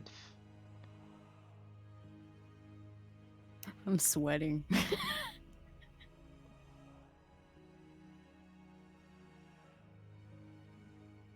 And the old man rises from his seat. Oh shit. He slowly, quietly stumbles over to the banister and looks over at a distance at Alcé. And as she looks back at the old man, she sees a hint of sadness in his eyes. And he says, I offer my support. The woman who sat on the opposite side of the room quickly rises to her feet and spits on the ground. "This is preposterous.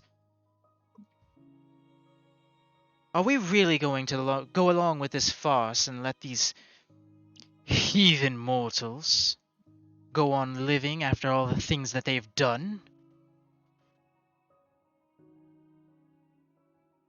Lathander turns to the woman and says, "Tiamat, you know that outbursts like that aren't acceptable in this courtroom. Draw the ire of the Mistress of Pain, and even I can't help you." Oh my god. How's that? What was that? I recognize the name Tiamat. Oh my god. Yeah. Having a moment.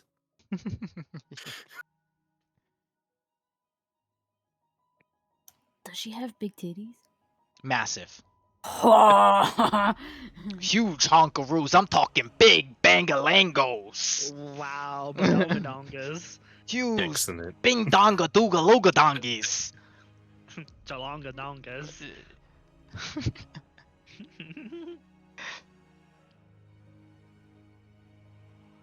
The androgynous figure who sits on the balcony just above where Tiamat sits speaks up once again in their choir of voices and says, "A court held against...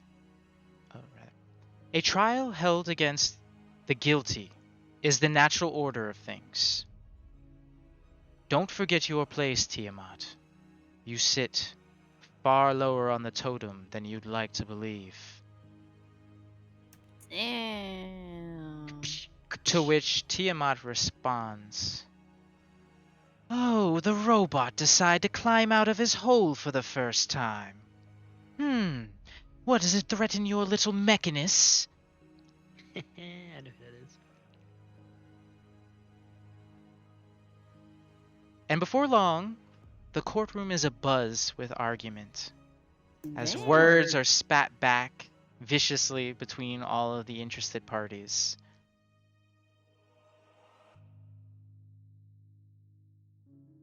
Also, David, you get points for knowing who that is upon hearing that.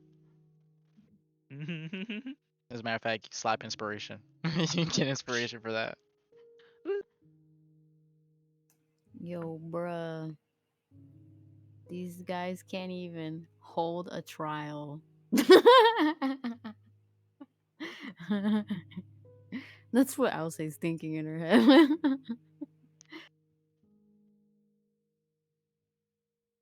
To which you hear Vecna speak up. "Yes, I quite agree, my dear. What the fuck? Only those of refined sensibilities like yourself and I ever seem to get anything done." Is this dude hitting on me? What the fuck?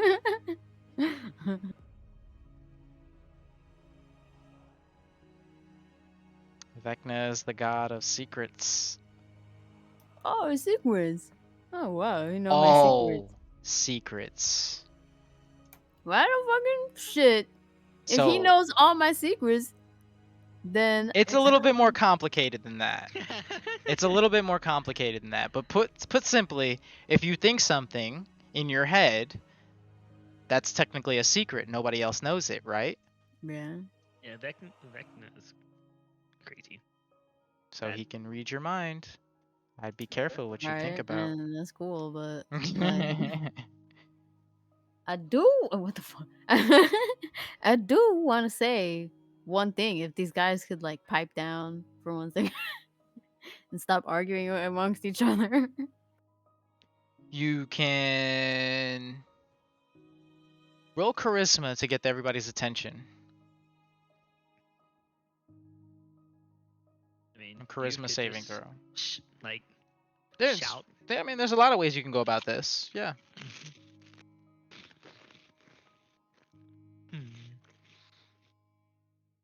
I have Ocarina. I could just screech it. You You what want is me to do that? that? Isn't there like a giant gavel? Why isn't the mistress of pain like stopping them? Wow, that was low. Okay. Mainly because they're all arguing, but nobody's actually broken any rules yet. Damn, can't even. Sheesh. And Is it a this, save or a check? It's like a kindergarten fucking class. Like you can't. it's a It's check, babe. impossible. It's a check. It's a check. Oh. Yeah, not a save. Oh. Save is defense. Check is like active.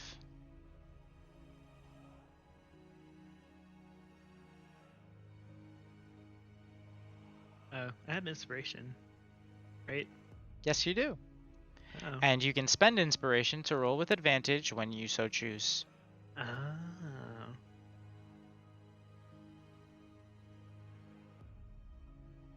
Not to be confused with bardic inspiration. Yeah. E. That is rolling our dice. Yeah, you can pretty much roll again if you want, Okay, I'm gonna use it for that. and then pick the higher Screech! of the two rolls. Oh, that's the save. Screech! 18. Okay. A youth withdraws from her satchel her ocarina, brings it to her lips, and after a deep breath, lets out the highest pitch shrill note that the instrument can produce. And blowing as hard as she can, the room fills with this almost ambient, high-pitched kind of reverb that quickly draws the attention of everybody in the room as their gazes turn back to the center platform.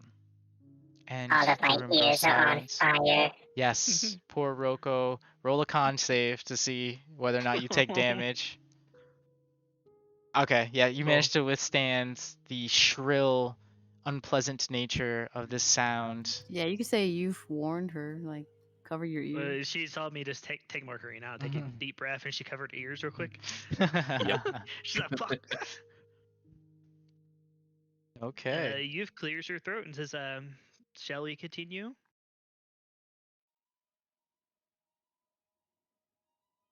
And you can see a like darkened, almost pitch black vein bulge in the center of Tiamat's forehead as she stares with the most venomous intent that she possibly can directly at you, whispering under her breath, "A mortal shouldn't shame a god." Oh my god. Oh well. And Youth disignores her and just keeps looking at the Lady of Pain. Now, I'm just gonna warn you guys now. You do realize that once you leave this place, All these people, yeah. Yeah, yeah. depending I on get how, be careful how you interact. I'm just gonna warn you now. You can make undue enemies. All right, I'll say, would like to say one last thing. Yeah, you can make a closing statement. My closing statement is basically, I have nothing to hide. I'm pretty sure one of you could just look straight into my mind and see everything I've done, and rest assured that all of it was done with the best intentions, and that my sanity may have been compromised at certain points in time because of my time in Barovia. I've nothing to hide. You could zone of truth me right here, right now. I don't care. I don't have anything to hide. You think I'm a heathen. You think my friends are heathens. But this is only the beginning. We could make the world a better place.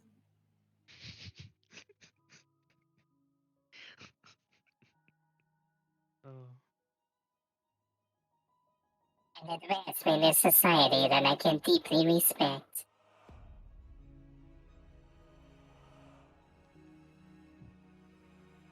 The mechanical entity actually speaks up and says, I've watched your city, your country, for some time. And you do speak truth. Technological advancement has exploded in that region. And as a result, the society there has easily jumped forth at least 400 years of progress.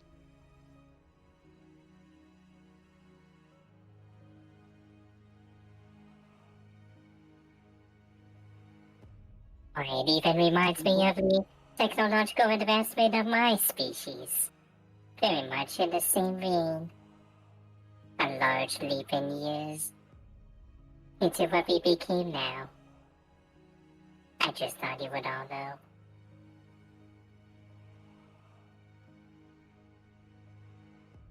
And with that, the servant looks to Alce and says, Your case has been presented and heard.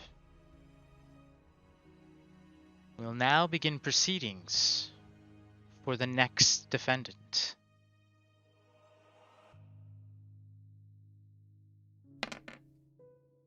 Oh, God. Uh-oh. The DM has to roleplay with himself now. Well, that's where we're going to be ending the session for tonight. That's a good Cliffhanger. idea. That's a good idea, because then you could open it up with a banger-ass narrative next time. Oh, yeah, that's the intention. Ooh woo. Agreed. Like, I actually already have it prepped up and whatnot, but if I go through with that, I was hoping that Silas would be like closer to like the end or the middle, because it's like a whole written exchange to keep things nice and smooth.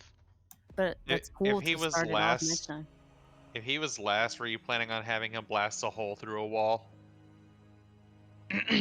Potentially, depending on how his hearing went, and everybody else's for that matter. Like, you don't understand. So I was just sitting there with his hand on that gauntlet, like, okay, let's see. Are they gonna blow us up yet? Are they gonna make us explode into a big old ball of gore? Nah. All right, not yet.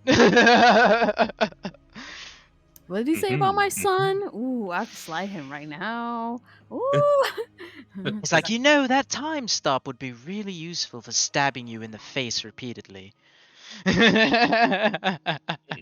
This Raven Queen bitch. She talking to my fucking woman like that? What the fuck? But yes, if you can't figure out who all of the members of the jury are, they are the Raven Queen, Kelimvor, Vecna, Maestra, Bahamut, Tiamat, Lathander, Primus, and Osmodius. Oh, hey, I recognize that name too. It's pretty buck wild, I gotta say. I mean, hey, I told you guys this was gonna go to 20, and we're getting dangerously close there, you know? So Yeah. this is where everything's gonna start popping off and getting really can't wait. fucking crazy. Can't wait to be level 20. Oh my god, oh my god, oh my god. A whole heckin' level of D&D I never thought I'd ever We reach. could get to level 22, okay? As a matter like if what like depending on how things pan out, post this campaign, there will be the option for epic levels. And like I said, it all comes down to how everything pans out. We'll get into the details of all the specifics a little later on, because I don't want to spoil too much of what's to come. But it's Mhm. been a fantastic session. You guys have fun? Yeah.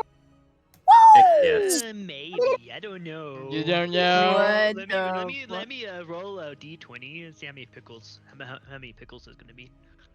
Hmm.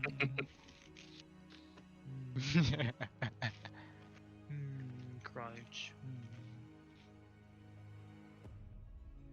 Wow, slowest d20 ever. It's a 9. That's 9 pickles. That's Wow. 9 pickles. Oh man. Oh wow, it came out twice. So yeah, 9 Oh. pickles out of 10. 9 pickles out of 10? I take it. I take it. You know what? I take it. 9 pickles out of 10. Beautiful. But yes, prepare yourselves. You will all have more time to mount your cases going forward. I kind of ended up letting the prison section drag a little longer than I expected, but that's okay. It was fun. Yeah, it was fun. That was good. It was Yeah. good setup. It was. So, you have an idea of the various parties interested in what the group has done. You've gotten a rough idea of what proceedings are going to look like going forward. So, I would use your cunning, your smarts and ingenuity to their max potential, and try to make the most out of the situation. I'll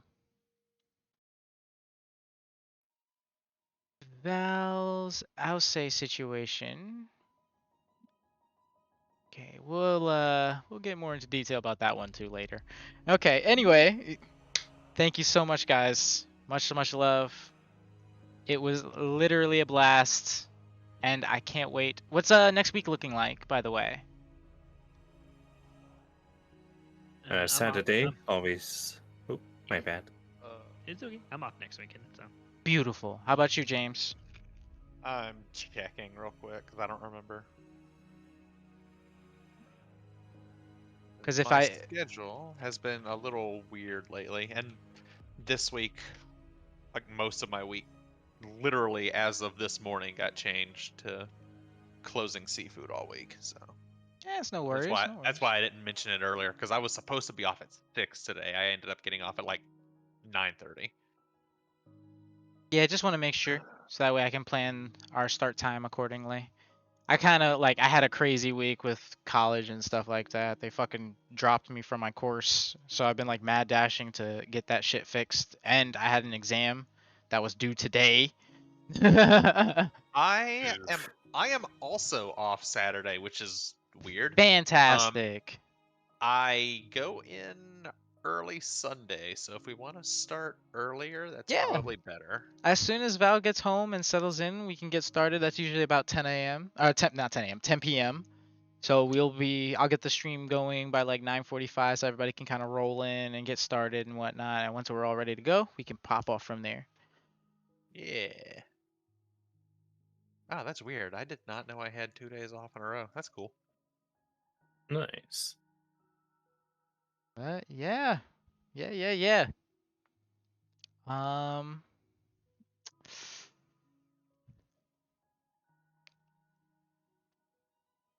Really consider those arguments going forward, because you really got to convince people here. I'll say did a decent job. Transparently, she did a decent job, but some of the things that I also did won't be as easy to argue. So That's gonna be really interesting. I can sorta already picture Roko's argument. Oh yeah, definitely. Luckily, business crimes really aren't that bad, if I remember right. Yeah, actually. Yours is literally trespassing on divine proceedings. Yeah. Just like Roko. Y'all both have the same charge. Oh, wait. Actually, you also have the development of a WMD or WMMD, a weapon of mass magical destruction. Oh, that was me? Oh, well, You contributed to sick. it. Sick. Yep. Wait. Yep. Wow, cool. I accidentally helped make a nuke. Wow, awesome. Pretty poggers, really. Oh, dude, that explosion! I made that. Why are you arresting me? Oh, I totally didn't make an infinity gauntlet, pretty much. I couldn't absolutely snap away half the galaxy if I wanted to on a whim. Wish spells? I got that. Word. If the trial goes ass up, Silas, you know what to do. Like, Snap. honestly, the reason why he phrased everything the way he did is because he intends on taking that shit off, giving it to y'all, and fighting them off. Or distracting, buying time, whatever needs to be done. It's part of the reason, like, come on, man. Like, as it stands, Silas isn't nearly as powerful, potentially, as all you other guys now. So, yeah. Yeah. EP. Like, he can't do what Youth can. He can't do what Ziz can. He can't do what Roko can. He can do discount Roko. He's like Walmart Roko. And that's why he is my adorable little assistant. So, You can't hit him up with the Walmart. You gotta at least give him Costco. well, yeah, you know what? Fine, Costco, but only because they get a membership. There's a little bit of There you prestige go. in that. Sam's Club. Facts. There you go, Sam's Club. Sam's Club branded Silas. But yeah, You draw him with a Sam's Club logo on a cowboy hat. best chances for survival, preserve the party. Especially the magic users. Because all of y'all are really powerful. So, if you suddenly get asked to do a sleight of hand check to catch a random flying gauntlet, you better be ready to do that shit. God. Let's see, sleight of hand. I'm pretty sure. Let's see. Oh, I closed my character sheet. No. A sleight of hand, and then I click it, and we're fucked. Yep. They're not bad, pretty good. Also, for the My sleight of uninitiated, hand's bad. so we can kind of contextually explain to the viewers exactly why the hell it is this gauntlet even exists. So, originally, the party had a crystal spheres adventure that took them to the land of Skyrim. Think like multiverse, and it's the D&D version of the multiverse, the crystal spheres. So if you're familiar with it, I encourage you to, or if you're not familiar with it, I encourage you to read up on it. It's cool shit, really really cool shit. There's apparently like even an Earth equivalent in D&D. Yep, it's in there. They went to Skyrim, and through a bunch of insane situations, came into possession of 3 lexicons. Within these 3 lexicons were the blueprints of Kagranak's tools, or at least a version of Kagranak's tools. For those who are unfamiliar with Kagranak's tools, they are the reason why the Dwemer don't exist in Skyrim anymore. They were so powerful, they made the entire race disappear. And the party, one by one, built first Keening, the dagger, and then Wraithguard, the gauntlet. And the gauntlet was then augmented over many sessions and in-game months and years and the like, with various artifacts that the party has come into contact with. Specifically, 3 very powerful magic gems that allow you with the spending of 4 hours, the ability to store a spell of your choice within the gem. They took 3 of these very powerful gems and put them in the gauntlet. And they made the gauntlet attachable to Silas's prosthetic arm. So he's kind of like the guardian of that thing. But it's like a party artifact more than anything.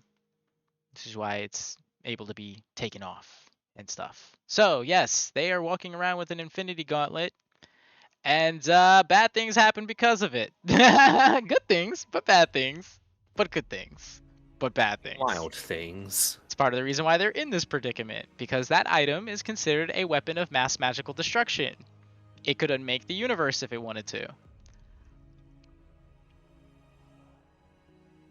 Surprisingly, however, You better watch out. You better watch out. surprisingly, these guys are really tame about it. They never abuse it or take advantage of it. It's always usually a last-ditch effort tool. When all else fails, whip out the gauntlet. It's a good thing we don't have any chaotic evil characters in the party. Oh god, if Snorri was a part of this group. Oh dear god. Snorri or Pizzoli? If Pizzoli had his hands on this gauntlet, are you fucking kidding me? Oh my god. It would literally be like Omni-Man. Oh, Jesus Christ. So we know exactly who to protect it from. The thing about Pizzoli is he's not evil. He's just... he's very utilitarian, you know? He's willing to do some really messed up stuff for the greater good, including murder and genocide, but not limited So to. lawful evil. Nah, it's pretty chaotic. it's pretty chaotic. Chaotic law evil. He's chaotic evil, but he operates under a very loose code. That's a good way to put it. He's chaotic It's evil, not but about the money. It's about sending a message. that's a great way to put it. Yes, he's kind of like the Joker. Yeah, in a lot of ways, minus all the excessive crazy and. Nah, he's pretty murder hobo-y though. Like the one time he shot that lady in the face, or he Oh cut my off God, Ray's I remember tail. That time that he he absolutely massacred that one dude in the arena. Oh yeah, it goes on and on and on and on. His consideration at the assassination of what was it? Fucking he's trying to get rid of Varmiel. Yeah, he wants to kill Varmiel because Varmiel's in charge of Valleki right now. Boy howdy. Yeah. Oh man, it's a mess, dude. It's a mess. I love it though. The irony is, and they don't. The thing is, they have almost virtually no knowledge about each other. They only know like a little bit about each other back and forth. And the worst part is, he wants to kill Varmiel, but Varmiel is literally his worst. It's like not a good fight for him. I'm just gonna leave it at that. Pizzoli's strong as piss. Don't even fucking get me wrong. The guy is really, really strong, really resourceful and clever. But the way Varmiel is, it's just... Say you're the Human Torch, right?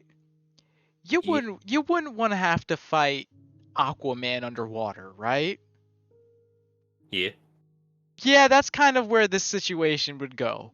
I see. You wouldn't want that. Oh man, it's not a good matchup at all. But Alrighty. might have PvP eventually. We'll see about how that plans out. I don't know. Good stuff. Anyway, thank you again, guys. Much love. Catch you the same time next week. We'll be starting at 10. And I will catch you in a little bit. Bye bye.